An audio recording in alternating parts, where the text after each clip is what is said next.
Hey guys, Tyler2K here. Today we're going to do a scouting report for EWC 2024. This is my opinions and predictions as to what's going to occur, as well as a little bit of background information regarding the players if you're not 100% familiar with them. The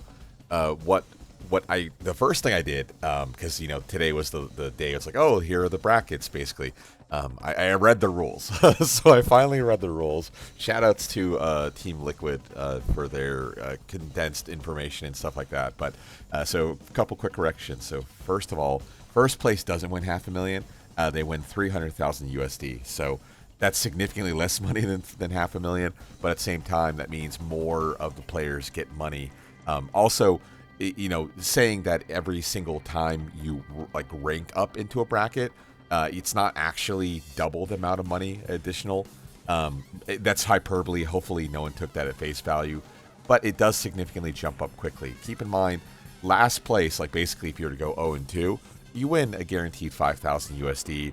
Realistically, most of the people will be into this bracket, right? The higher brackets and whatnot. And then from there, it essentially jumps up double the amount of money every single round. There are a few exceptions, like for instance, 200, 20 to 45, a little bit more than double, 45 to 75, a little bit less than double, and then 75, so on and so forth.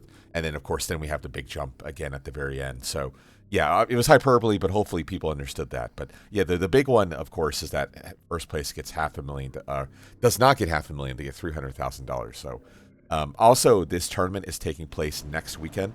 The reason I'm doing this is because as I'm recording this, versus fighting is still going on, and I'm not sure how long I'm going to be here. So it's like I don't want to start a live stream for you guys and then be like, "Hey, gotta go," sort of thing. So hopefully you guys forgive me on that. So okay, let's go ahead.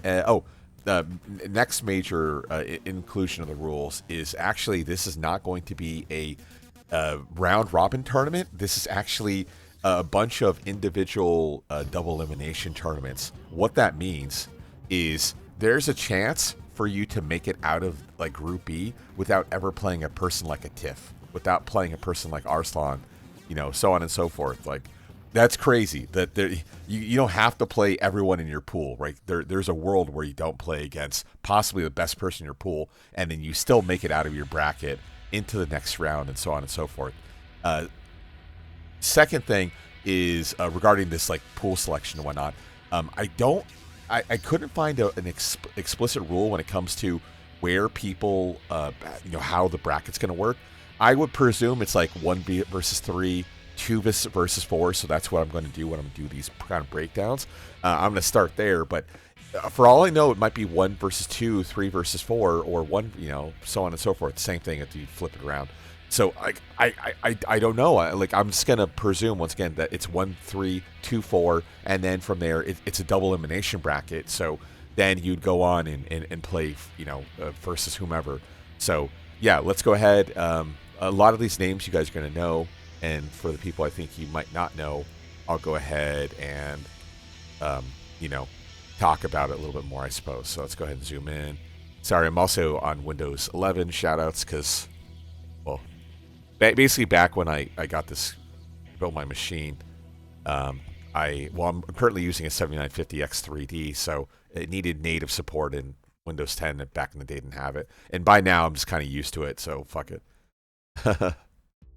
Okay, actually I probably should have done this in Photoshop, come to think of it. Okay, Nobi, no surprise who Nobi is. Arguably he used to be, I would say, probably the best Dragunov in the world.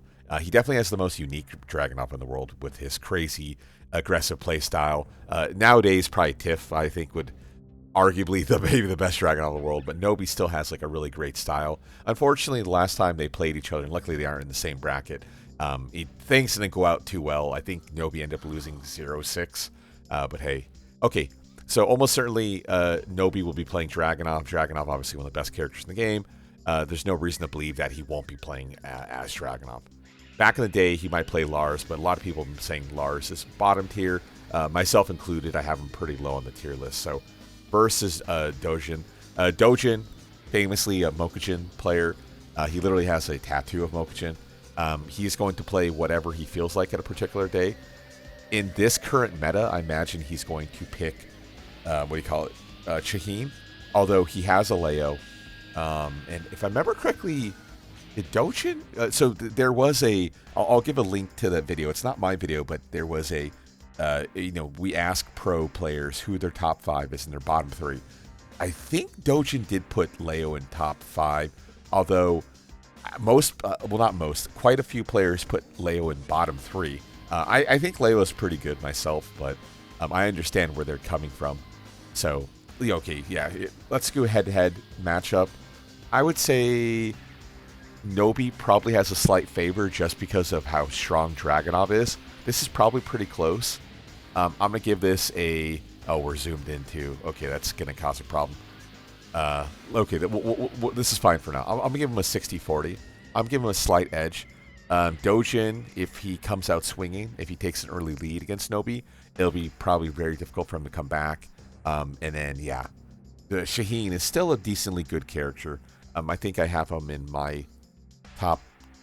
Oh, maybe I think I demoted him to Menace because of a sneak tuner, if I remember correctly. And I'll give a shout out to that video too, top right corner, for my tier list in case you haven't seen it. But yeah, I think 60-40 is probably pretty accurate. Okay, Meo-IL has been making a name for himself. Oh, and that's my front door. That's like I said, I don't know how much time I have.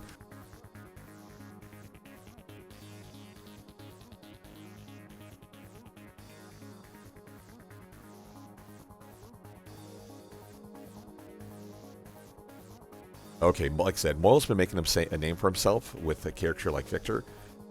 Victor, I'm not super sold on. A lot of people do put him higher tier. Myself, I tend to put him on the lower end of the spectrum there. But he definitely, Victor is still a pretty good tournament character. Dynamic, decently good range. He has some major problems, so in my opinion, against higher tier players, he starts to fall apart. But overall, Victor's pretty good. The problem is that assuming this is a 2 versus 4, he's going to be playing against Ao. Ao, famously a Victor player, famously an Elisa player. At this point, the question is, who's going to be the one that's chicken out first? Will Meo-IL play like a Nina? Will Ao opt to play counter pick a specific matchup, like pick a character like Lisa, who has really good movement, really good range to match a character like Victor? And that's where really it comes down to. So if I was to take a guess, I would imagine at least one of them will play Victor. Ao, I imagine, he hasn't been playing a lot of Elisa lately. So shout out to, I think, Medino, who had made the comment earlier today about Ao Lisa. We haven't been seeing much Ao Lisa from him. But I think, knowing that this is coming down the pipe, playing against Dragunov, who has problems with, general tracking still, playing against Shaheen, who has to come in. Elisa, for this bracket especially, is probably a really good counter pick character. With that being said, Meo-IL is very good. But I think in a head-to-head matchup, Ao comes out ahead, slight favor. I want to give him better. I was initially going to say like 70-30, but I think we can start there with like a 65-35. I like I said, if we get super locked in Ao, if we get him playing Elisa and he's been practicing, staying warm with the character and not opting to play into like a Victor mirror or something possibly worse, yeah, I think Ao's realistically gonna pull ahead here. Let me turn down the background music just a titch. Okay, so let's go ahead, head to head. We have Nobi versus Ao. I think recently Nobi has been ahead here as well. I don't remember the last time they tournament played each other. It might have been Evo Japan, but like I said, I think Nobi was the victor there. Now I might be completely wrong, but I'll still give Nobi a slight edge because Nobi has been doing well in Japan. With that being said, Japan is kind of like a microcosm when it comes to non-typical characters and like general meta-defining playstyles that are kind of slowly propagating through the rest of the world. People like Ao, Nobi, Keisuke, very different playstyles, which unfortunately tends to fall apart against like Pakistani players, but they represent quite a few characters and also, like I said, this very unique kind of strength to them. But when it comes to like in-house, like Japan versus Japan, I think Nobi has a slight edge, although I might be incorrect here. My apologies if so. Okay, so we have Dojin versus Meo-IL. This probably is pretty close. I would imagine this is pretty close to 50-50. If I was to give a slight edge, I want to say Dojin off the top of my head. I'm going to give it to Dojin, so I'll give a slight edge to Dojin. Don't sleep on Meo-IL, though. Like I said, this is pretty close to coin flip, but I think Dojin will pull out ahead. Okay, so Nobi. Okay, one thing of note is because this is a double elimination bracket, and again, it's not a round robin tournament. All you have to do is not lose twice. The inverse of not losing twice is that you have to win twice. So Nobi, if he just wins 2 games, makes it off into the next bracket. So he would be our A1 winner, and this will make sense shortly. And then from here, we have Ao versus Dojin. I think statistically, the last time they played, if I remember correctly, this was probably a blow-up. So I think Ao probably 70-30, if I'm correct. I might not be correct here. My apologies. But Dojin, plays quite a few characters. Ao is more of a modern-day kind of specialist, and he's been playing a character, again, like Elisa for a long time, or characters who aren't quite meta, like Victor, and he plays them decently different versus a player like Farsin from Pakistan. Same thing. But at the same time, he has his own play style. So I think regardless of who he picks, if I'm Dojin, like I'm realistically thinking to myself, okay, well, I have the Nav experience, right? I don't have to worry about Nav. Nav is Nav, right? Even though Nobi's a nut. And then here we have likely some type of Victor player. So if I'm Dojin, I'm just practicing against Victor. I'll make sure my sidestep rights are clean. I'll make sure my max punishes are there to punish errant 442s, down 4-2 at tip, so on and so forth. That's what I would focus on if I'm Dojin. If Dojin, which you should, right, because we're talking about real money, is gonna go ahead and experiment and do the proper exploration, probably closer to 60-40. But I think still Ao has a favor or a favorable edge here. So. Nobi and Ao making it out. Realistically, that's my guess. So let's go ahead and take another picture, I guess. Probably should have done this ahead of time, but that's okay.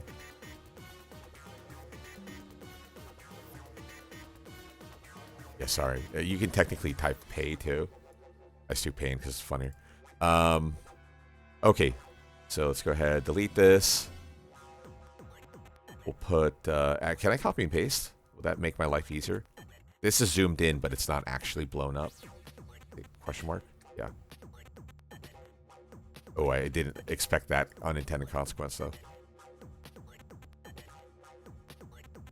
Okay, so Nobi-san. And then group, that was what? Group A first? So he would be, let's go ahead and grab Ao. Group A second. Okay.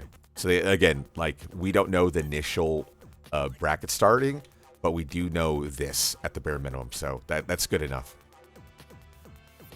Okay. Number 2, let's do Group B now.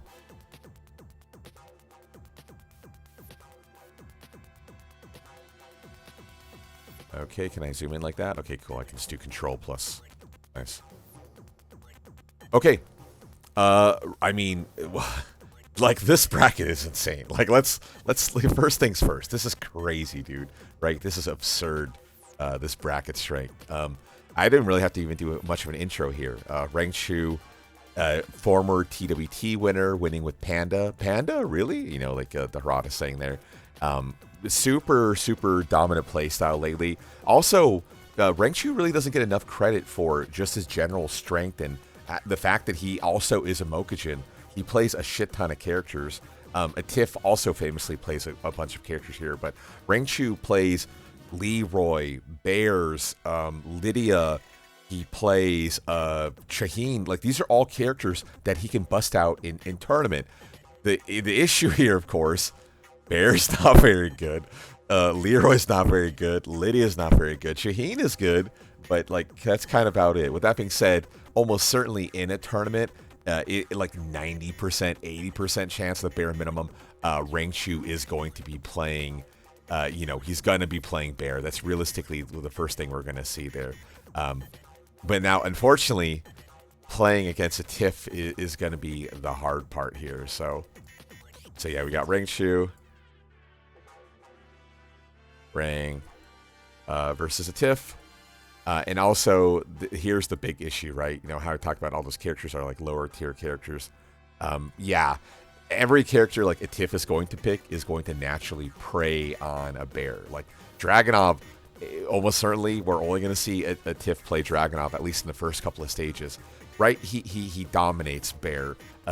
Fang dominates Bear. I mean, we've seen those two characters recently from a Tiff. A Tiff, one of the best players in the world, if not the best player in the world.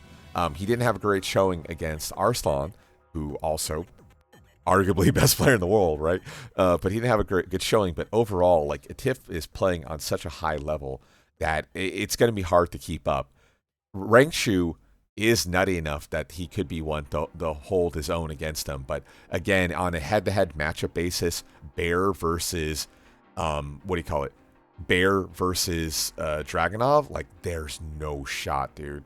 No shot. Don't sleep on Raichu, but unfortunately, like in this matchup, I can't see it being anything better than 75-25. Like it's gonna be tough. It's gonna be an uphill battle for Raichu. At this point, like I said, there's a world where you don't play against a person in your bracket because it's not a round robin tournament. Maybe that happens, but still, it's like, ugly. Okay, Kakoma. I wouldn't say he's always been a player who plays quite a few different characters simultaneously, but I don't know. Maybe a character crisis might be what he's currently encountering. He plays Fang in tournament. He plays Dragunov in tournament. He does decently well, consistently getting into that like top 8 threshold. But unfortunately, it's always been like a bridesmaid situation. He can't close on these tournaments. So I don't know if it's just general play style, if it's from him being like a world traveler is more of like a, what's the word I'm looking for, jet lag sort of situation, or what. But yeah, he plays quite a few characters, but I still think he hasn't quite found the character he's looking for. The John is really doing well with King. I think if the John had access to like a Marduk or whatever, we would be seeing a John renaissance. John playing really, really well. He does the JGR or JGS options, the Demic 1+2, parry line, forcing that meta. He's a master when it comes to it. Kakoma is not playing characters who can really effectively kind of screw him up with it. I guess of the characters in the game, they might be one of the better ones, like a Fang down like 3, Dragunov down 2, and whatnot. But you don't want to get caught trying to just circumvent this down back 1+2 King meta. With that being said, this is probably still pretty close. I'll give a slight edge to John. I'll give him like a 55-45. Maybe leaning towards like 40-60, depending on which John we get in that day. If John, is having a bad day, sometimes, he can kind of get screwed up that way. But realistically, I think they're both roughly in the same boat. But I want to definitely give a lead to John here. So we'll do the full bracket first. Yeah, Tiff versus the John, like this is hyper dominant. This, even though the John's really good, as we had seen last tournament, this probably is like 75-25 again. Like realistically, I don't think anyone would be surprised if a Tiff makes it out on a winner's side.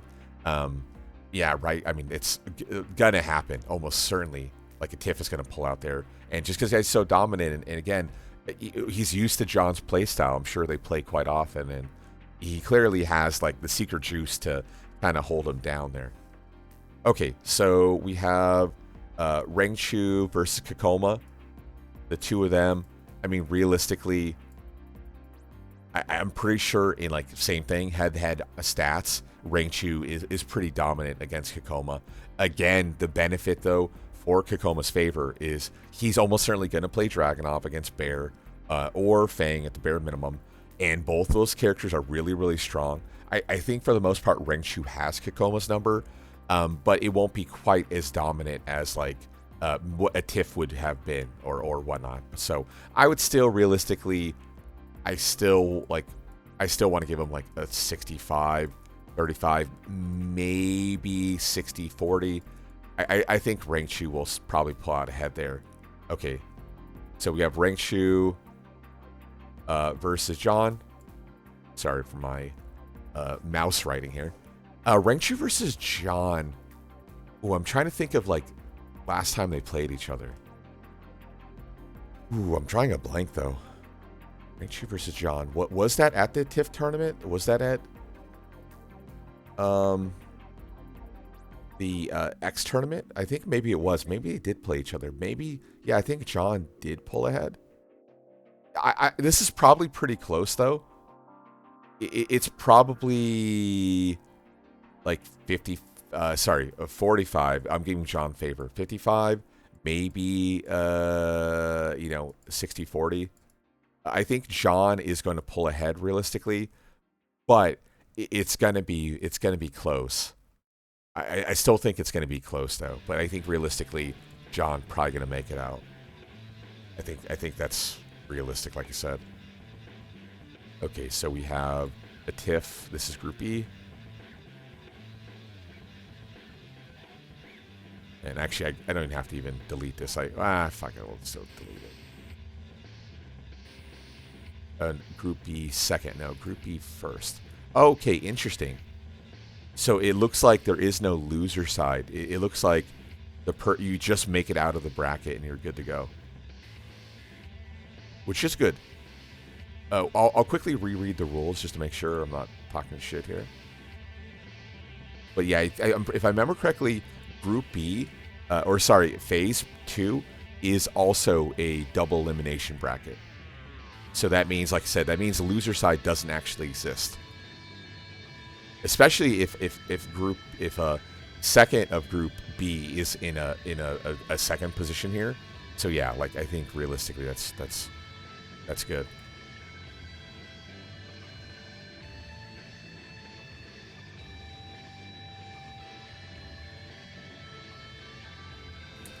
Okay, I mean,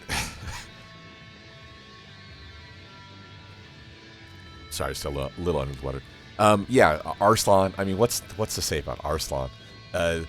Multiple Evo winning champion.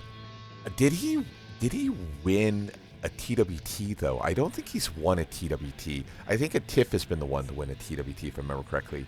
And in a TIFF, right? Yeah, it doesn't matter. Arslan, arguably top 2 in the world, arguably the best in the world currently, right? There's no reason to believe that Arslan's not going to continue to be dominant. And let me go ahead and copy paste while I do 2 things at one time. Yeah, I mean, arguably the person to beat because of how well he did against a TIFF. Like I talked about in my video, if by some chance you're qualified for EWC and furthermore, you watch my content, yeah, your job right now is just to watch a TIFF versus Arslan Ash. Watch how Arslan dismantle the TIFF and just keep studying that. Play the game, study that. Learn a TIFF's weakness, learn his timing, and again, learn how Arslan dismantled him, because that could be the difference between $5,000 and like $15,000, $30,000, right? Real money of differences. So again, do your best to watch that. Arslan is probably the person to beat. And again, realistically, gonna place really, really well. Especially because like Ulsan, who still hasn't quite found his footing, although he's been doing well. He famously, basically, got top 3 and or won a tournament with Dragunov. His week 1 Dragunov, Ulsan has incredible fundamentals, so there's no doubt that you play a character who's really strong and you have good fundamentals, right? You're just going to be good, especially in a T7, T8 world where combo structures aren't super difficult and whatnot. So as long as you have fundamentals, as long as you know how to defend, get at your opponent to the wall, do a billion damage to them, right? It doesn't matter. You're kind of good to go. But Ulsan, kind of similar to what we talked about previously.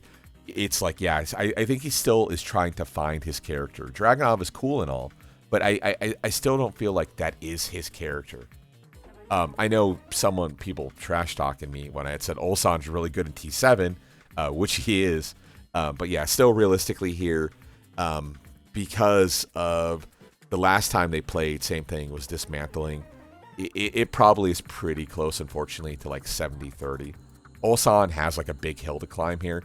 The good news is if this doesn't happen, if it's not 1 versus 3 for the starting bracket, if it's 1-3 versus anyone other than Arslan, Ulsan is in a really good spot. Unfortunately, with my fantasy bracket, because again, we don't know the actual rules here, I don't know, right? We have to just take it for face value and make a distinction of like where we stand kind of right away, sort of thing. Okay, Edge, not Dragon, Harong player, probably one of the best Harongs in the world. He has really good matchup knowledge when it comes to Harong versus other characters. He does have some issues when it comes to mirror matches, but that's not going to be the case here because I don't believe any other Harong players have qualified for the bracket. But Edge is super good. He's also proven himself to be really strong against other Korean players. I believe, if I remember correctly, Edge was one of the players for the TWT 2023 who had qualified with Knee from the Korean region. So he has the experience. He has the tournament kind of pedigree going on. So he's very, very good. John Ding, doesn't, same thing like Arslan, like Ulsan, doesn't really need introduction. He is playing Eddie, in T7 played Eddie when he was lower tier. He played Lucky Chloe when she was lower tier too. Recently, he's been branching out, thank God, with playing like characters like Reina and doing really, really well. I still think Reina is a really good pick of a character. And, because she's so in-depth, she's only going to get better as time goes on. As people find more and more tech with her, Reina is only going to get stronger. In this matchup, I think John Ding, if he plays Reina, he probably will maintain a slight edge. No pun intended here. If it was like a Harong versus Eddie, though, I think Edge would probably easily come out ahead. But I think we're realistically going to see Reina. It's probably pretty close. John Ding probably has a slight edge here, probably 45-55, favoring maybe 40-60, possibly. If we get like Killer John Ding, which is like the best John Ding, I think we'll see that. And like I said, I think JDD will pull ahead here. Okay, John Ding for Arslan. Unfortunately, same thing. Head-to-head stats aren't very good. Arslan kind of has a decently good answer regardless of what character John Ding plays, whether it's Eddie or Reina. Typically what happens is John Ding will pull ahead really early with a couple of rounds, and then Arslan will adapt, and then it just becomes just hyper dominant. With that being said, I think it's still due to the nature of just like John Ding's playstyle, and maybe he takes an early lead. Maybe same thing, nature of Tekken 8. It's a very chaotic game or a very fast-paced game, and it keeps Arslan off of his toes. Arslan probably still has a slight edge, but it's probably a little bit worse just to the nature of John Ding. So realistically, Arslan makes it out. But you don't know. Maybe he has a bad day. Tekken 8 is such a chaotic game for the most part, very momentum heavy, that if you have, like I said, you just kind of lose one early round here or there, it kind of catches up to you really fast, and you just can't come back. But yeah, oops. Okay, so we have Ulsan versus Edge. I think same thing, head-to-head stats. Ulsan has a better record. It probably is pretty close, but I still think it's going to be like 60-40 in Ulsan's favor. Okay, here we go. So John Ding versus Ulsan. This is pretty close. I would say JDD versus Ulsan. This is probably a coin flip. I think most recently, John Ding has the favor, if I remember correctly, in head-to-head. Although I haven't watched the one result yet, the ATL 3v3 tournament. That is on the table. No one's mentioned it to me yet that, oh, hey, there's a new tournament out. But yeah, I will cover it. What I'm saying right now might not be actually pertinent or relevant or whatever, to, accurate information rather. So please keep that in mind. Oh man, look at that bracket already. Oh dude, this is ugly. Look at this shit. Ugh. Dang. Okay, we can also what is it? Transparent selection that gets rid of the black lines. or the white background, I should say, is more accurate. Okay, and then also we have, I said JDD slight favor. Yeah, I like that. I think Chong Thing is fine. Go ahead and put him here. And that was Group C. Ooh, man, this is a party bracket, too. I'm liking how this one's kind of ending up. That's sick. Ooh, god dang. Okay, Group B. Ooh, wow. Speaking of, like, a bunch of different play styles here, that's crazy. This is going to be a crazy bracket. This is going to be our first party bracket for Phase 1. Okay, Mogold. You know, speaking of, like, just... What's the word I'm looking for? Speaking of character crises, Mogold, you know, has been kind of fading away from Claudio lately. One of the reasons I placed Claudio so high was how well Mogold has been doing. You know, how well Hafez Sentir has been doing with Claudio as well. But at the same time, he's kind of been fading away from Claudio. My guess, it's probably matchup specific that, you know, Mogold is playing these and whatnot. That's likely what's going on here. But I want to see like that early, hyper dominant Claudio playstyle. So question is, like, you know, what Mogold are we going to get? Are we going to get like the super confident, you know, not really heavy party style, but like just really good reads, really good situation confirms, or are we going to get something else? The issue here is the same boat. We have Yagami, who play arguably the best Reina in the world. He plays party heavy Reina, and also he's super fucking solid. So this is going to be like a Tekken 8 situation. Is if Yagami takes an early lead, will Mogold have the mental fortitude to pull out a win against him? And unfortunately, like I said, I don't know what Mogold we're going to get. Are we going to get like the Mogold who easily dismantled a knee at the ATL final, stuff like that? Or are we going to get the lesser confident Mogold? Mogold's very good. Again, don't get me wrong. Easily one of my favorite players, but some consistency issues. And again, in a game like Tekken 8, where Yagami's playing the best Reina in the world, will Mogold be ready? You know, how often does Mogold play against JDD's Reina? Stuff like that, right? How good is this experience? And again, if this is the first match of the day and you're playing against a nut, it easily can not go your favor. I still want to give Mogold decent odds. I still want to give him like at least a 60-40. But I think Yagami, unfortunately, I mean, don't get me wrong, I like Yagami. I think Yagami will come ahead of Mogold here. Nii, same thing. Character crisis for sure. Famously, in the last week, he basically tweeted something to the effect of like, Fang isn't good, or something to that effect. Like, Fang is not the way forward. With these with the tournament play. So who is Nii going to pick?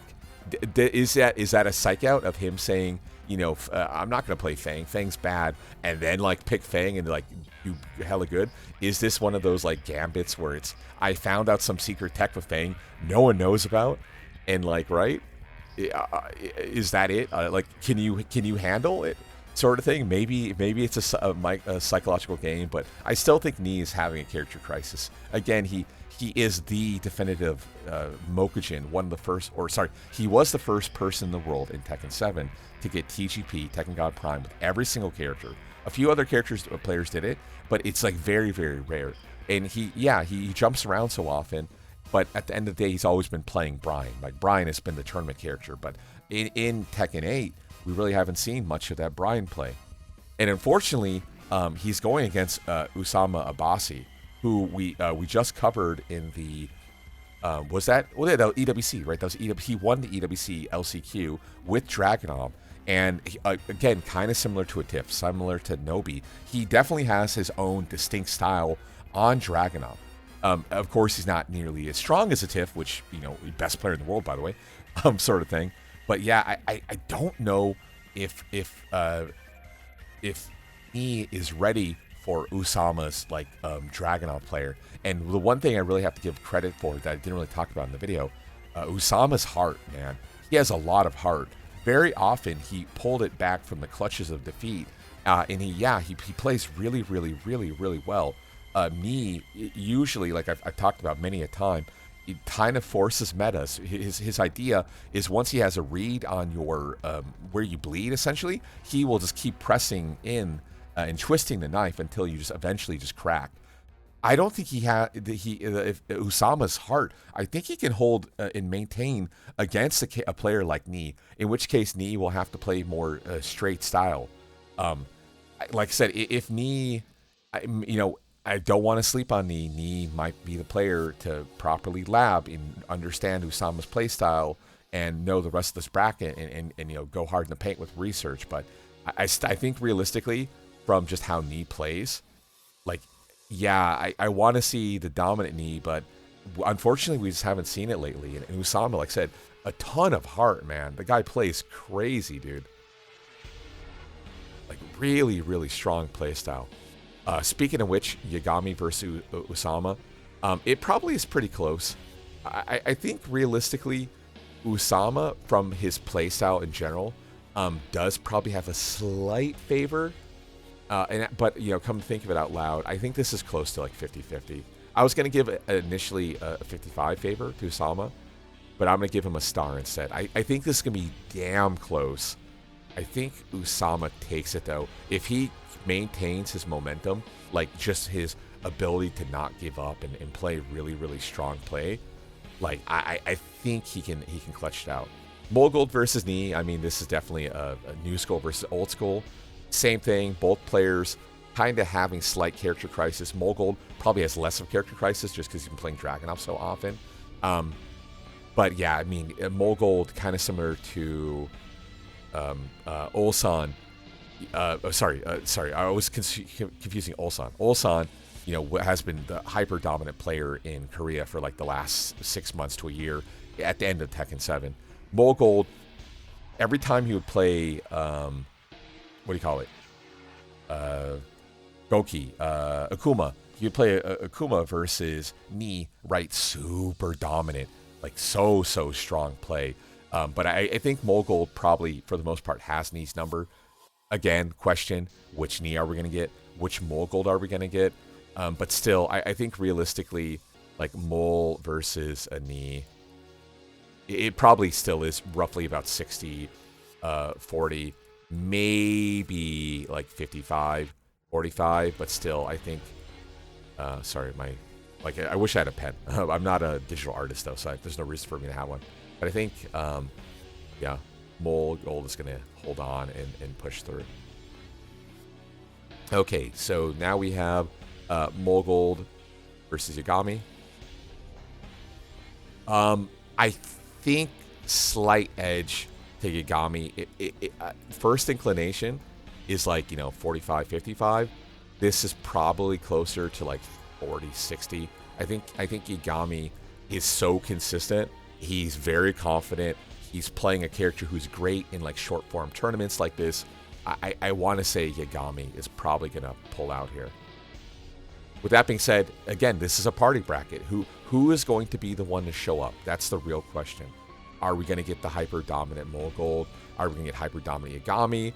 Is Usama, gonna keep his heart going and be really, really strong? Oh, look at this, bro. Oh, look at that bracket. That is, that bracket don't feel good, man. Oh shit. Oh damn, that's crazy. That bracket is ugly. Holy shit. Wow. Like, what do you even say about that bracket? That is nasty. Yeah, this is a good bracket too. God damn. That's hella good bracket. Oh crap. Okay. Sorry. Kinda getting lost in the sauce there. Yeah. Okay, let's take a look here. Okay. AK. Right, AK had somewhat of a renaissance there. He won, was it the... What master event did he win? He won a master, and God, I can't remember who he had won, but he looked really, really clean. The only issue I have is that, AK tends to pick just Shaheen. Same thing, kind of like similar to Dojin. He has quite a few characters at his disposal, but he is known for playing Shaheen. But again, That was previous to the V105 nerf, and in V105 is where they ended up nerfing the Sneak 2, so he can no longer get like kind of infinite going on pressure, because when you can consider his guard breaker and then also the Sneak 2 leaving you right next to him, like it was so oppressive, like the character overall, and it perfectly fit AK's playstyle. And you know, actually come to think of it, we're in the same boat here, unfortunately, with Chikarin. Chikarin won EVO Japan, playing hyper dominant Lily, but Lily, between Lily and Shaheen, Lily got hit the hardest, right? Chikarin is a grinder though, right? He looking for the tech. He's looking for how to beat you. Of all the people here we've seen thus far, he's probably the hardest grinder of every single player here. And by grinder, I mean, Atif and Arslan, all these Pakistani players will famously have played like first to 50s, first to 100s. But they play, like their experience is via playing. Like Chikarin not only plays, but he does the homework. He does the research to try to figure out how best to beat you. So I wouldn't sleep on Chikarin. The only issue I have here is he's playing a character who's more nerfed than Shaheen. And for that reason alone, it's probably close to 60-40. If he plays someone other than Lily, it's probably closer to 55-45, more like a parity between them. But realistically, Chikarin is going to be a character specialist. He's going to play Lily. And unfortunately, realistically, that's probably going to be his downfall. I want to see someone else, but at the same time, Chikarin famously playing 2D characters. There's no 2D characters in Tekken 8. There's no one even similar in playstyle to get the Geese or Akuma, stuff like that. So, gonna be rough. Speaking of character specialists, maybe that's the story of like Japanese players in general. Just sticking with the character and playing with it. Keisuke, so dominant. I mean, so scary and kind of similar to Osama. The dude has a lot of heart. Whenever you play like a character like a Mishima, a Kazuya, if things start kind of not going your way, it really takes a toll on you, because then you start trying to force things and you just fall behind as you try to force bad metas. At the same time, he doesn't do that. It's so crazy. Like I said, his endurance is just so absolutely batshit strong that it's insane. Hafiz Tanvir, we were just talking about him. He famously known for his Claudio playstyle. He has a good amount of heart, but Keisuke, I think, just has the edge there for sure. And also the fact that I think Kazuya, for the most part, versus Claudio is a decently good matchup. So between their playstyles, Hafiz tends to be someone who gets better the longer a set goes, but Keisuke is like one of those players who just is like a rocket, very slow to start off, and then he just takes off. And same thing, kind of similar to me. Once he has a read on you, once he has your timing, it's hard to stop him, unfortunately. As I say it out loud now, I'm thinking about it, this probably is pretty close to 70-30. I think this is going to be hyper dominant. I think Keisuke is going to easily dismantle Hafiz. If I'm Hafiz, yeah, I probably would just focus on the Kazuya matchup, Lily matchup, and Shaheen matchup. Again, our two characters have been nerfed and don't really have the explosiveness, I guess, of the characters. Probably, Shaheen is probably the most explosive of these. But still, I think focusing on Keisuke is probably his best way to make it out of this pool here. Okay, so we have AK and K. Oh, this K. Okay, AK versus Keisuke. This is probably pretty close. Probably pretty close. I think this is probably close to a coin flip as you can get. My first inclination was probably closer to like a 55er, but I think it's gonna be a coin flip with a favor to Keisuke. I think Keisuke will be the one to make it out. I think realistically, yeah, he's been playing so well, and he doesn't really have bad days per se when it comes to just being blown the fuck up. And I think in this tournament, keeping your cool about you, just holding on, pulling through, maintaining momentum is probably going to be a big part of the game here. Okay, so we have Chikarin versus Hafiz. So like Lily versus Claudio. I mean, God, I wonder who Chikarin's going to pick. It's got to be Lily, right? Almost certainly it's going to be Lily. And again, is that to his detriment? Probably. God, I think so, unfortunately. AK versus Hafiz. I think they played each other recently, and I think it was very close. I'm gonna say coin flip. Coin flip. I think AK. I think this might be his day.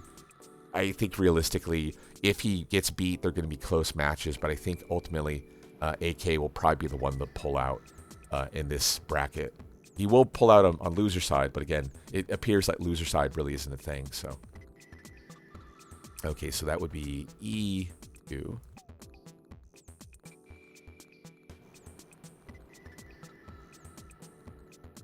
Oh, I hate that so much. And then we have Keisuke making out on winners, which would be E1. Okie dokie.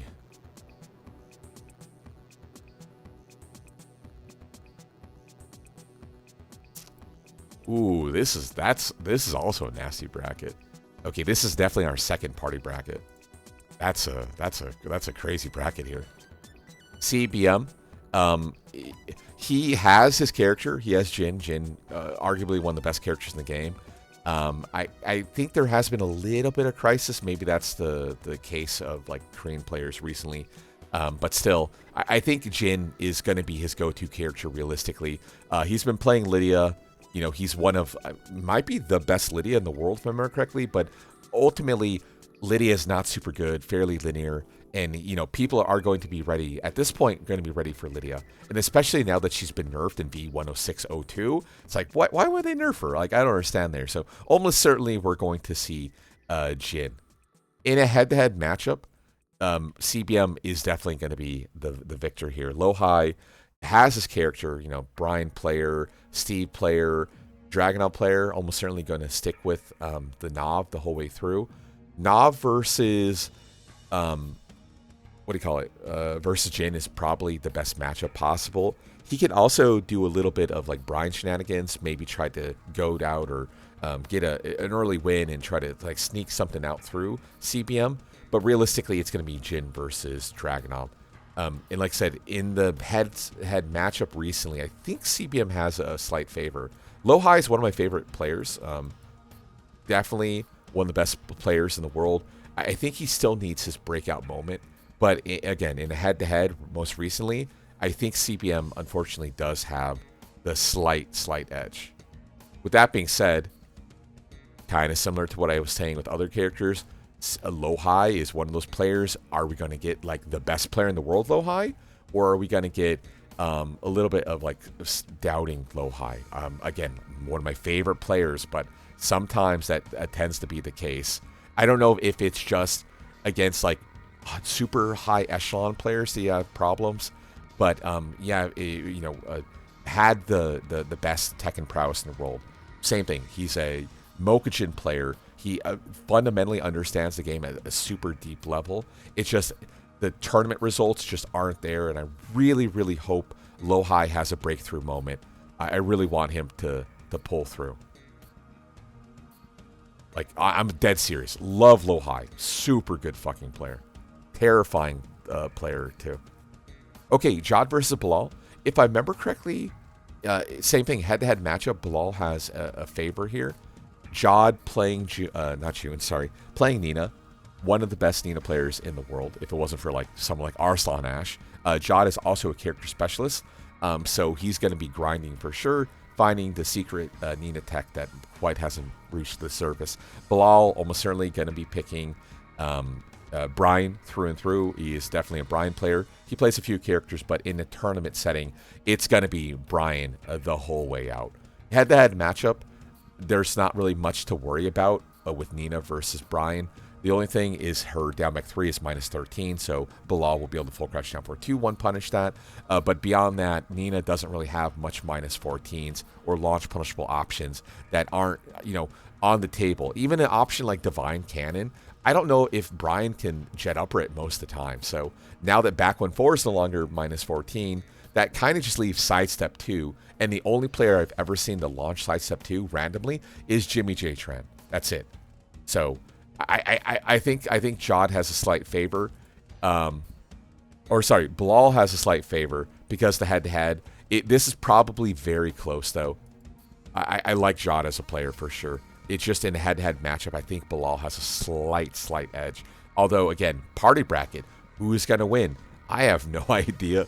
This is definitely the one that's most up in the air. Okay, Bilal versus CBM. Same thing, I think head-to-head, CBM has pulled through. If I remember correctly, they've met each other twice in the last 4 months. It wasn't the last tournament, but it was the one in, I think, in the Philippines. And then the one that was right after that, there's another one. But I think they both met each other. I think CBM pulled ahead each time. This is probably still close-ish, simply because it's a party bracket. It's going to be realistically like 60-40, maybe 65-35. But I think CBM realistically will be the one to pull out here. Okay, Low-High versus Jod. Ooh, that's gonna be a hell of a match to watch. Or match to watch there. Wow, that's gonna be crazy. I think Low-High has a slight favor, but Jod has the experience when it comes to playing against Dragunov. The question is, does Low-High have the experience of playing against world-class Nina, right? Like I was talking about earlier. Now, not trying to shit talk, but that has unfortunately been the story. I wish it wasn't, but this is probably going to be pretty close. I think Low-High does have the slight edge, though, regardless. Okay, we have Low-High versus Bilal. I'm going to connect that because that's bothering me for some reason. I think Low-High maintains here. Bilal is pretty consistently strong too. Consistently getting top 16, top 8 in all international tournaments, regardless of where he goes. But I think Low-High does have the clutch factor here. This is probably a little bit less close. This is probably a 40-60 in Low-High's favor. I think Low-High's going to pull through here. Yeah, Bilal has a few consistency issues. Like I said, he is getting those top 16s, but same thing, Bridesmaid. He's having issues like pulling through, unfortunately, towards the end there. Okay, that was CBM on top. Okay, so he's number 1.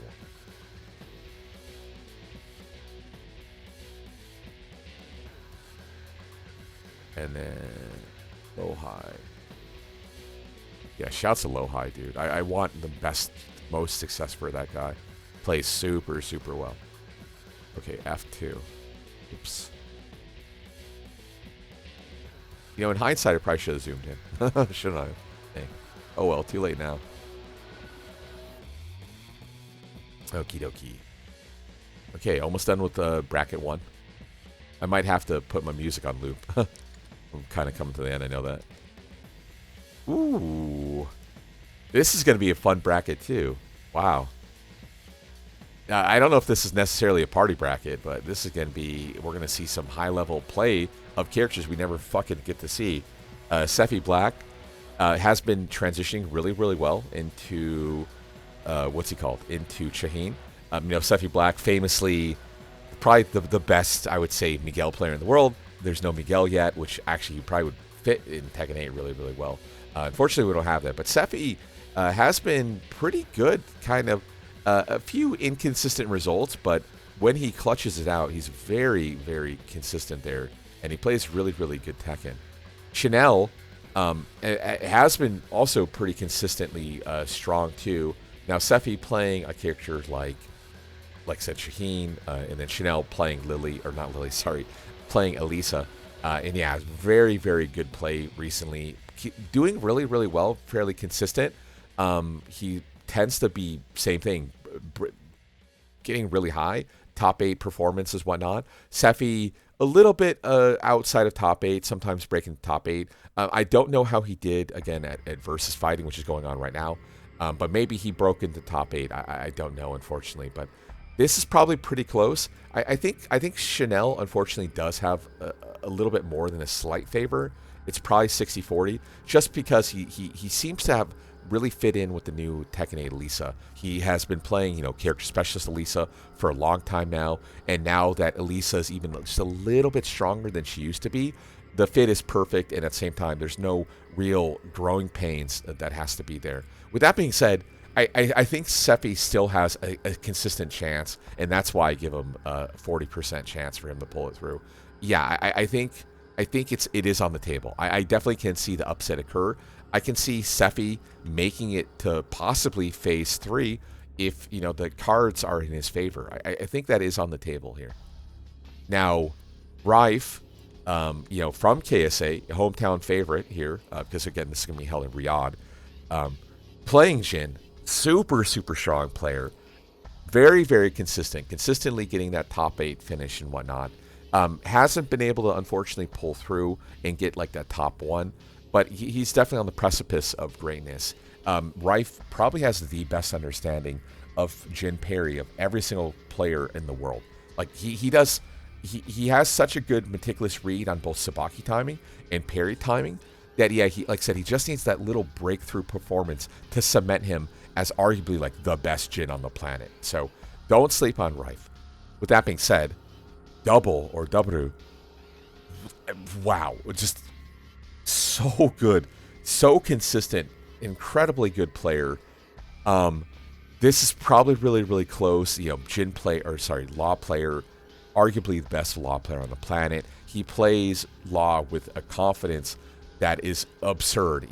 Even against a player like Mangja or Malgu from Tekken 6 back in the day from Korea, like both of them, like W consistently getting high performance, getting that top 3, top 2, pretty much almost every single tournament he enters.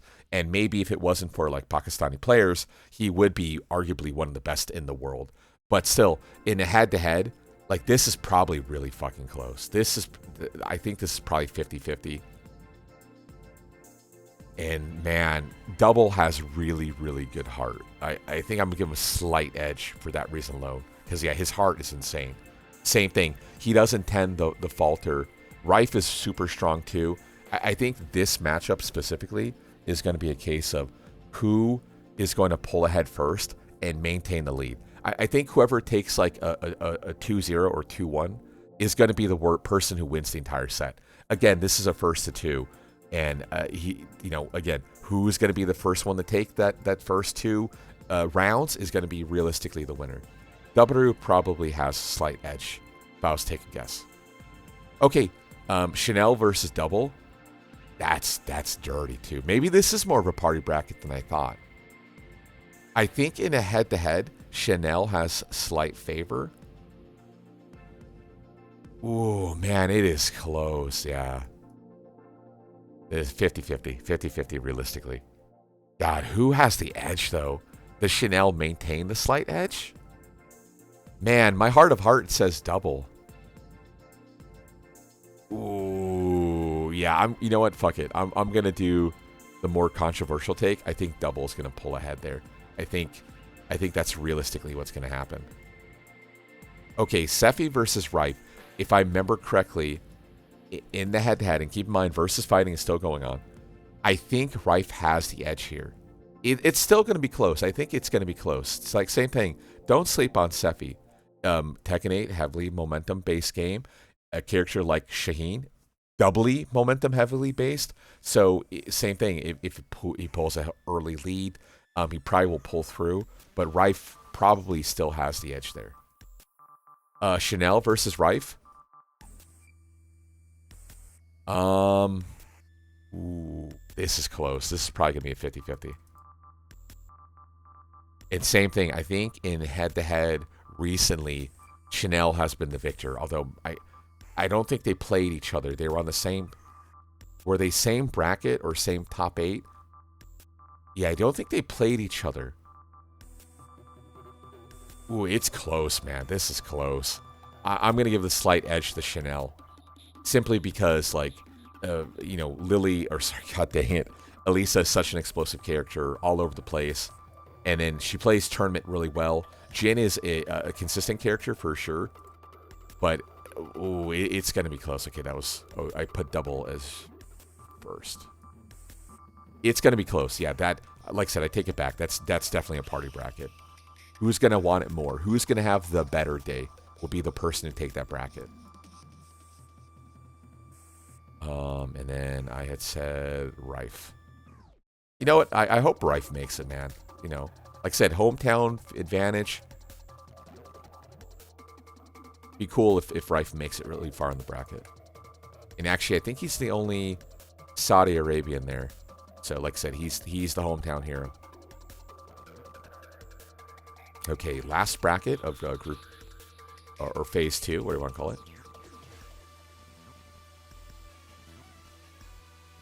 Oh, okay. This is another party bracket, and this is like what? Who plays Victor? Who plays fucking Yoshi? All the Yoshi players are in this bracket. Okay, sure. Farseen, a very dominant player here, obviously from Pakistan. Been sticking with Victor. Farseen was a player who also, famously repping the old Akuma there. Without Akuma, I do like his playstyle. I like his use of 1+2. He probably has the best 1+2 usage in the world, which is really good because he's going to be playing against Mangja. Nameless King, Malgu, longtime Law player. He's been playing Law for, like I said, at least since Tekken 6. And he's been sticking with the character the whole way through. Now, one thing people tend not to really understand with Mangja, that you really can't sleep on him, is the fact that while he is famously a Law player, he literally plays every single character too. So, him, Daddy King, Ni, are all Mokujin players. So, Mangja has a really good understanding, deep level of the game. And he probably, of the people in this bracket, probably has the best chance of like head-to-head knowledge to beat a character like Victor. I think Farseen probably has a slight edge, but it's going to be closer than people might think. I think this is going to be close to like a 55-45. I can see Mangja still pulling it through. Again, Tekken 8, momentum heavy. If Law is able to maintain that pressure, this wall stand forward, crispy DSS confirms that Mangja, same thing, so famously has. He can take an early lead and then maintain it. But I think Farseen has a slight favor. Slightest of favors there. And this is going to be crazy. Like, I don't... So, sorry. So, Sajwal, Pakistani. We saw him at EWC LCQ doing really, really well. Kane and Trench might be the best Yoshi player in the world. And I think in a head-to-head matchup, like I said, Sajwal, Yoshi player, Kane and Trench tends to play a little bit more nutty. Sajwal, like I was saying during the LCQ, and I'll give a shout out, top right corner for the LCQ for EWC. What we have seen with Sajwal is, he plays pretty solid Yoshi, and he, consistently, slowly takes a lead, pulls ahead, gets you into an uncomfortable position, and then wins. Versus Kane and Trench, who plays the more aggressive, YOLO-heavy playstyle. I'm not going to purport to be any knowledgeable when it comes to the Yoshi mirror match or whatnot, but still, I want to give a slight edge to Kane because he has that nut in him. That's the scary part of Yoshi, is not so much the consistency, but the fact that all of a sudden you might just lose, and then that's it. And also, what's important to understand with the head-to-head matchup is Yoshi doesn't really have a good homing tool to lock down an option like back 3. Kin forward 2 requires Kin stance to do it. He has, is it stand 4 or stand 3? I can't remember. Which, same thing, high homing attack probably isn't good enough to track down an option like back 3. So this is going to be a battle of the back 3s. Like, who wants it more? Who is going to go out of their way to do the research? My first inclination, though, is probably closer to 60-40 in Kane's favor. I think realistically, it's going to be Kane. I think Kane is going to have the knowledge to pull out and beat a player like Sajwal, who is going to tend to play a little bit more solidly. I think it's going to be a nutty match. Okay, Farseen. I really fucked up with that, didn't I? Damn. The Farseen versus Kane and Trench. Ooh, I'm gonna give this one in a head-to-head matchup, like Victor versus Yoshi. Like Yoshi's gonna dismantle Victor. Like Farsine. Now here's what I'm gonna benefit the Farsine. Really good wall stand 1+2, which has really good tracking. Really good 1+2 usage, and I talked about it in one of the last videos too. No one really does up forward 2 anymore with Victor. Like up forward 2 has fallen so out of favor, even though it's just one of his most strongest tools. It's not very good, but it's super strong and necessary to this playstyle. Farsine still uses a tool like up forward 2. So I can see up forward 2 coming in the clutch for Farsine here. But like I said, God, it's how does Victor stop a character like Yoshi? Now this is going to be the proof of concept. This is going to be where the rubber meets the road. Are you guys going to prove me wrong? Is Victor going to clutch out here? Is Victor actually top 5? Is Victor top 10? Or is he bottom 10, bottom 15 like I tend to put him? Keep in mind, bottom 15 sounds worse than it is. There's only like 30 characters in the game. Bottom 15 means you're not better than half the cast. But at the same time, you're as good or equal to half or better than the other half the cast. So, right? Fuck it. But yeah, I want to give the edge. Now Farsine is really, really good. He's not going to be one to sleep on this matchup. He's going to do the work. But Kane, the chaoticness of Kane probably will pull him through. Okay, Mangja versus Sajewal. I think we saw this matchup, didn't we? I think Sajewal pulls through here. Sajewal, like I said, super consistent. Mangja's super strong too. But I think the slight favor of a character like Yoshi is going to clutch through here. Okay, now here's the difference, right? Farsine versus Kane. I give the edge to Kane. I think Farsine versus Sajewal. Yeah, I mean, come on. They have to play each other all the time. And for that reason alone, he's going to have the experience to beat a player like Sajewal. And it's probably going to be still pretty close. But I think Farsine is going to clutch out here. I think he's going to have the muscle memory to beat a player like Sajewal. Sajewal might have to break out of his comfort zone to do like heavy duty work there. Who did I highlight? Okay, that's. But I think Farsine's going to pull through. Okay, so that is it of phase 1. Let's go ahead and go on to phase 2. Okay, so a quick couple of rules. Phase 2 is same thing. It's going to be the exact same format as we had just seen. The difference here is the brackets are a little bit more known, right? But at the same time, I still don't know the rules. It is a double elimination. Again, it's not a round robin, and it's first to 2. So let's go ahead and break this down. Okay, so same thing. We're going to do a... That sucks. We're going to do a 1-3-2-4. That's going to be our brackets. God, yo, this is nasty, man. Nobi, Dragunov, Atif, Dragunov. The last time they played, Atif dismantled Nobi. I think realistically, this is going to be a case of you're going to want to make it out of your first pool. You're going to research your first pool, but due to the chaos of the later pools, right? You don't know who's going to go who. We're predicting it, granted. But like Nobi's not going to be expecting to play a Tiff, and that might be to his detriment. I can't, man. He 0-6'd him last time. I don't think it's going to be any different, right? A Tiff. I hate to say it. Nobi is one of my favorite players. He put Dragunov on the map, kept him. He still played Dragunov, even when Dragunov wasn't very good. Although at the same time, he did play Ars and Steve at that time, but still. And in a similar vein, like Yagami versus John Ding, right? We're gonna see a Reina mirror. We have a mirror match into a mirror match. Okay, if I do remember correctly, they did play each other. This would have been about 3 to 4 months ago. I do think they played each other, and if I remember correctly, John Ding did come out ahead. I thought Yagami was gonna pull through, but I think John Ding won. I'm pretty sure that's what had happened. I'm going to give slight edge Yeah, well, again, don't sleep on Yagami. Don't sleep on Yagami. But I think JDD is going to pull ahead. Slight favor. A Tiff versus John Ding. Yeah, this is, I mean, at this point, who's going to stop a Tiff? It's probably going to be closer than people think. But still, it probably is still like 60-40 the favor. Again, who are we going to get? Which John Ding are we going to get? Are we going to get the super solid, like very scary John Ding? Or are we going to get the nut style? A Tiff realistically kind of plays the same way every time. So in that sense, you kind of know what you're going to get into.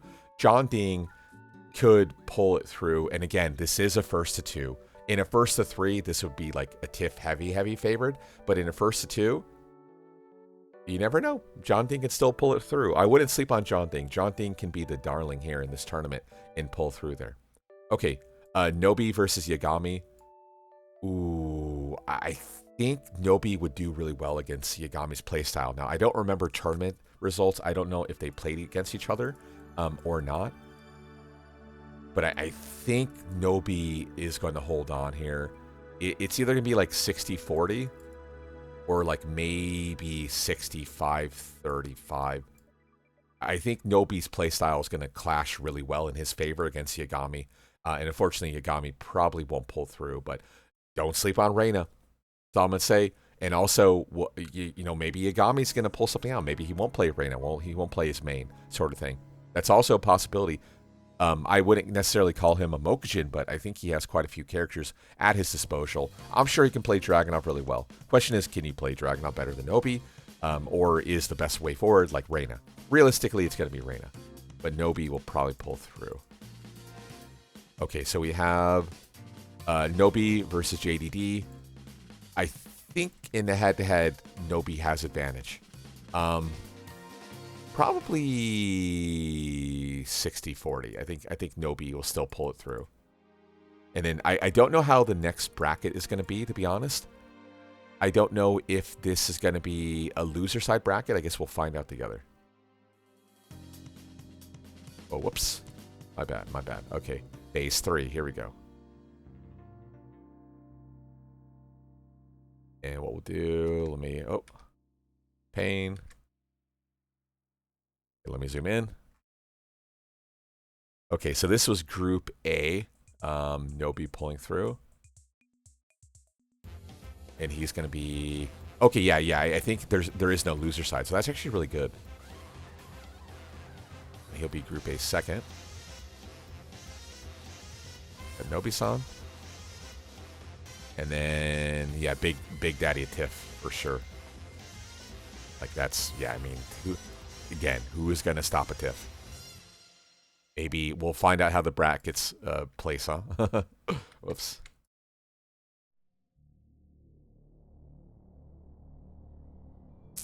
Okay, Group B. Let's see, Group B. Oh, see, look at they're on opposite sides of the bracket too. They're never going to clash.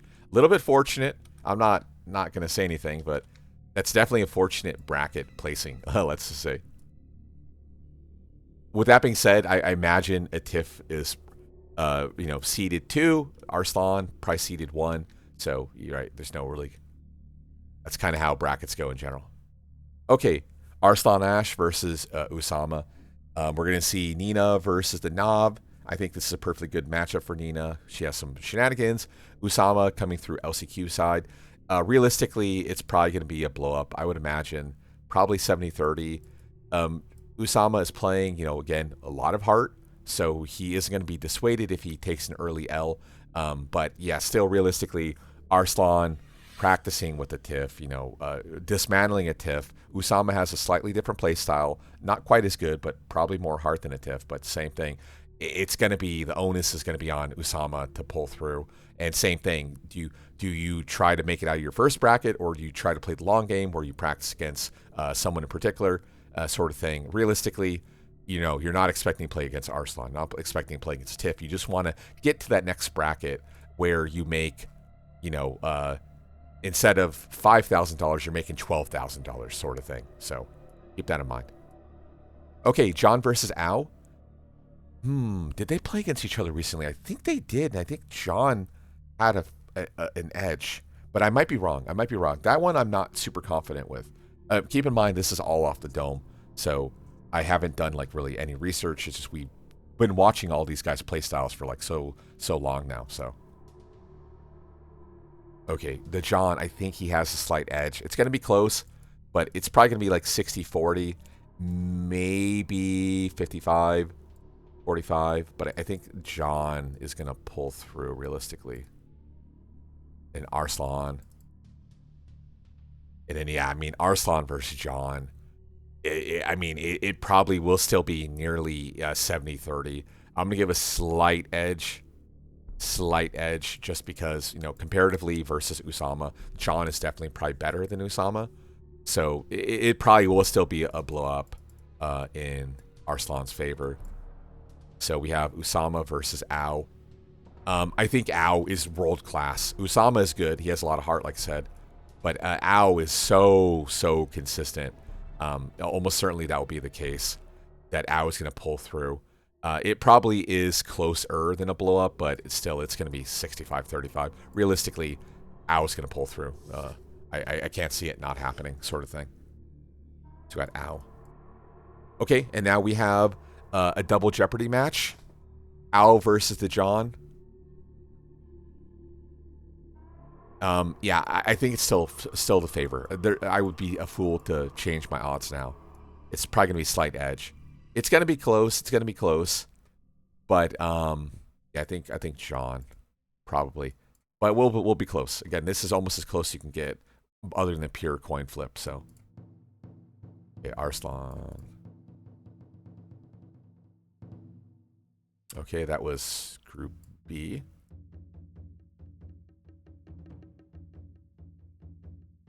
And then the John, realistically, or I wouldn't say realistically, a very good chance. A very good chance he'll pull through.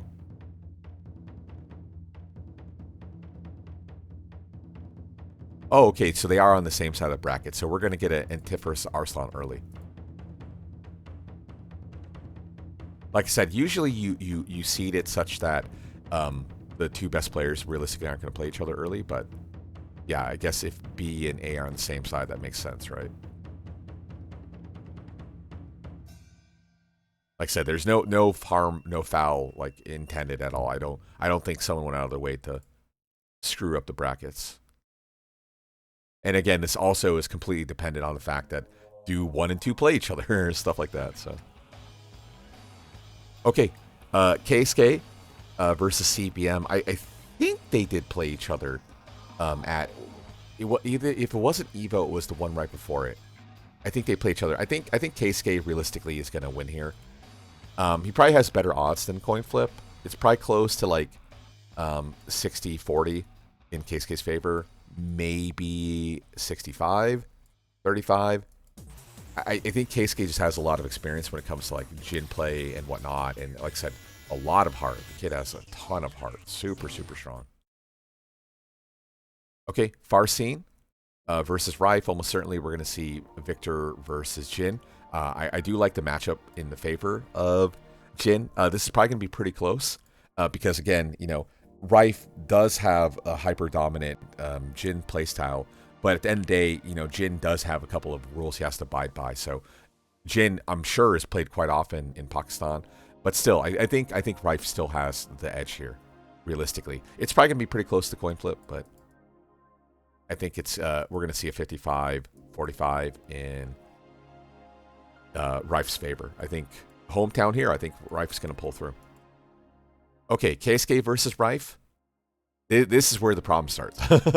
I think Keisuke is so strong that we're realistically going to see Keisuke here. It's probably going to be pretty close, but still, it realistically, I can't remember if they did play each other. I have a feeling they did, and I think Keisuke has the edge, 60-40. It's probably going to be pretty close, maybe 55. God, I can't write 55-45. But I think Keisuke is going to pull through. Okay, CBIM versus Farcine. I think statistically, Farcine has the edge. Same thing, it's going to be close. But I think Farcine has slight edge, so probably 45-55 Farcine. Okay, now we have Farcine versus Rife. Same thing. I'm not gonna change horses midstream here. 45-55. I think Rife is gonna pull through. I think again, Rife is the hometown hero, right? There's no reason to think he won't be. If he has a great day, he's gonna have a great day. I can't wait to see it. Okay, that was Group C. Okay, we don't need that much space, but whatever. And then Keisuke. Yeah, we're either gonna see like Keisuke just fucking annihilate, or not. I don't think there's gonna be any in between with Keisuke. The dude has heart, but you know, a bad day is a bad day. But I think he's gonna clutch through. You know, looking at this bracket right here, this is very reminiscent. I'm like, oh, I've seen this tournament before. Okay. And I think we're almost out of the music, so let me go ahead. I don't think I have anything bad, but let me cover it just in case. Oh, no, we're still good. Okay. I don't want to get Monka TOS. Ooh, okay. We have a party bracket. This is going to be a sick bracket to watch. If this actually comes to fruition, wow. I can't wait to see this bracket. If this happens, though, that's going to be crazy. Okay, W versus Kane and Trench. I think Kane and Trench... How do I keep messing that one up? I think Kane and Trench has the slight edge here. Double super solid. Kane is very good, and also he's a nut. The question here, though, right, is like who's going to be the biggest nut here? Both players can, or both characters and players can party hard. I think Kane has a slight edge, though. It's going to be coin flippy, but I think he has the edge. And I forgot I did my coin. I've been forgetting to do the coins here. I think Kane has a slight edge, but I can't wait to watch it either way. Same thing, Low-High versus AK.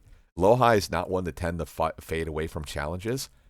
So if like AK goes Shaheen, Low-High just might pick Shaheen to be like, bro, I'm the better Shaheen. With that being said, I don't think that's going to happen. If that was to happen, I think AK would win. But I think realistically, it's going to be Dragunov versus Shaheen. And it's going to be the same thing. It's going to be coin flippy. Because like I said, this is a party bracket, dude. This is a hell of a person party bracket. But I think AK has a slight favor. We have seen AK do well against Dragunov. He has the counter strat. He has the tactical advantage. Low-High, great tactician. But Low-High might be more willing to play it straight versus AK, who's going to play the more party-heavy character and is more likely to party because of that. So slight favor. It's going to be close, though. It's going to be very close.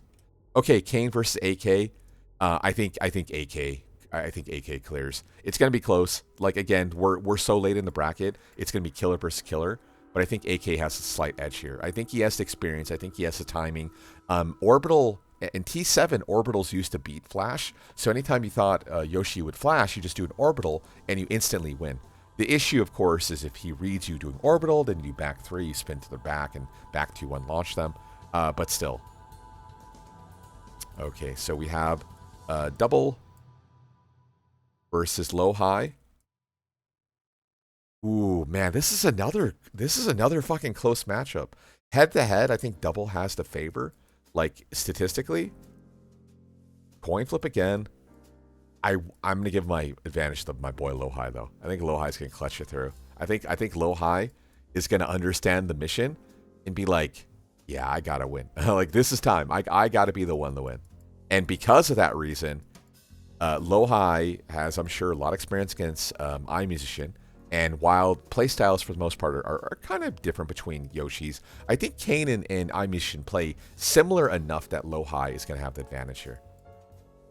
I think Low-High is going to clutch through. It's going to be close, maybe 45, 55. But I think Low-High is still going to be the clutch star here. I got to give props to Low-High, man. I think he's going to have the experience. He'll be okay. Okay. Here we go. Final bracket. And then we had what? AK? Yeah. Okay, the final bracket. Now, rule change. And you got to know about the rule. So the rule is, I think, this is single elimination because we don't have any additional bracket here. But more importantly than single elimination, this is first to 5. No more first to twos. No more first to twos. This is now a first to five. And man, what did I say? A single elimination bracket first to five. What did I say? The Pakistani players, they are notorious for playing first to 25s, first to 50s. The idea being the longer a bracket goes on, right? The longer, the more matches you play, statistically, the better player will win. Now, granted, in long sets, you have swings. Oh, hey, I win 3 in a row. You win 3 in a row. Ultimately, the better player will win. Now, a first to 5 is kind of one of these questions of like, okay, first to 3 is better than the first to 2, but still, first to 5 would be better than first to 3. Like, where do you stop? At what point do you be like, yeah, this guy is just better than you, right? So I don't want to get into that whole argument, but still, first to 5, I think the Pakistani players have the heavy favor. In a head-to-head, like a TIFF versus low-high, like statistically from what we've seen thus far, yeah, a TIFF is definitely going to clear. Like, a TIFF just is very, very good tactically, defensively, offensively. Low-high is a tactician, but like I said, against some of these higher-tier players, he starts to falter. I think if I was to take a prediction, and I guess this would be my most controversial part of the tournament, I think I'm going to start giving value. So I think this is going to be 5-2. I think a TIFF will be the one. A TIFF clears. If I was to take a guess, it's probably going to be like, 1-1-1, and then I think a TIFF is just going to win out clean. I think that's probably what's going to happen. Okay, Arslan Ash versus Rife. Same thing. In a longer bracket, I think Arslan will pull ahead. There's going to be 1 of 2 results here. It's either going to be something like 5-3, and it'll probably be somewhat back and forth, like 1-1-1-1-1-1, and then win out. Or it's going to be a blow-up. Arslan's going to dismantle Rife.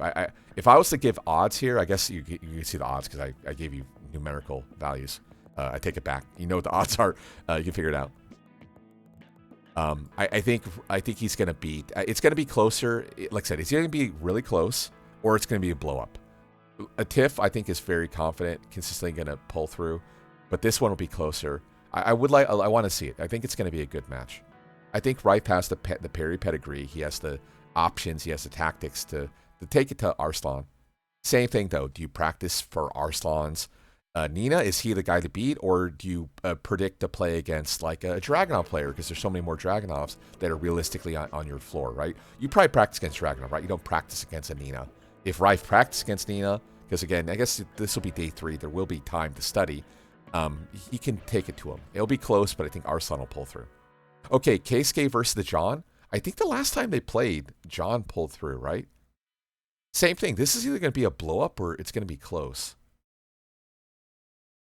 Ooh, this is a coin. I think this is a coin flip. I think this is going to be a 5-4 John. Or this is going to be like a 5-1 Keisuke. I don't think there's going to be anything in between. I think John has a slight edge, though. Slight edge. Man, heart of hearts, I'm like leaning to a 5-1 blow up for Keisuke. But I think, like I said, head to head, it's not quite going to be the same thing. We'll see. Maybe I'll be right. Maybe we'll see a fucking annihilation. Okay, AK versus Nobi. Going to be very close. This is either going to be like a 5-3 AK or a 3-5 Nobi. I'm leaning more towards Nobi pulling through. For that reason alone, I'll say like 5-4. It's going to be pretty close, though. Okay, versus Nobi. Ooh. Now Nobi got dismantled from a TIFF, but doesn't John have a good chance against Nobi? In a long set, I think this might be my first more controversial one. I think Nobi would pull through in a longer set. I think John is probably a better short form player and might be his detriment. He's good, right? He has, again, same thing, the pedigree of first to 25s. But does he have the willpower to hold against Nobi for 5 games? It's either going to be something like 5-0, or it's going to be like Nobi pulling through 5-1. I'm inclined more 5-1, maybe 5-2. Let's put Nobi up here. Okay, long set Arslan versus a TIFF. Ooh. Yeah, I mean, I have to imagine Arslan's going to pull through. It's probably going to be like a 3-5. If I was to take a guess, it's going to be like a tiff with like an early lead, and then Arslan's just going to turn on the NOS, too soon, newbie, and then pull it through.